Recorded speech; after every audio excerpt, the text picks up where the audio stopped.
अस्सलाम वालेकुम रहमतुल्लाह। कल साहब ख्वाब में मैं अक्सर सीढ़ियाँ चढ़ते हुए गिर जाती हूँ। मैं अक्सर बीमार रहती हूँ, इलाज करवा करवा के थक गई हूँ, रिपोर्ट्स भी ठीक है। देखिए जी, ये 2-3 वजूहात हो सकती हैं।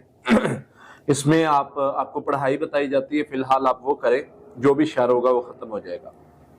सूरह फातिहा 21 मरतबा, आखिरी 3 कुल 21 मरतबा, दुरूद इब्राहिमी 21 मरतबा सुबह शाम पढ़े और इसके साथ अस्तगफिरुल्लाह 1000 मरतबा सारा दिन में पढ़े। सुबह शाम जो पढ़ाई करनी है उसको पानी पर दम करें। पानी को यानी पानी पर दम करने के बाद उस पानी से मुंह भी धोएं, पानी को पी लें। इंशाअल्लाह अल्लाह की रहमत से, अल्लाह के फजल से मामलात बेहतर होना शुरू हो जाएंगे। कल से मैंने ख्वाब में देखा है कि एक बहुत बड़ा सांप मेरे मुंह के अंदर है। इसको मैं निकालने की कोशिश कर रही हूँ, निकलने का नाम नहीं ले रहा। मुझे दौरे भी पड़ते हैं, सर अक्सर भारी रहता है। देखें, आपको एक तो हिफाजती पढ़ाई सुबह शाम पढ़नी है और एक दुआ है, अल्लाहुम्मा इन्ना नजालुका फी नूरिम व नऊज़ु बिका मिन शुरूरिम।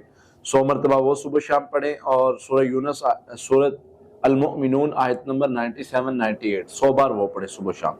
इंशाल्लाह जो भी शर होगा वो खत्म हो जाएगा। साथ में आपने दम सुनना है। अल्लाह की रहमत से अल्लाह बेहतरी वाले मामलात फरमा देंगे और आपकी कैफियत रोज की रोज बेहतर होना शुरू हो जाएंगे।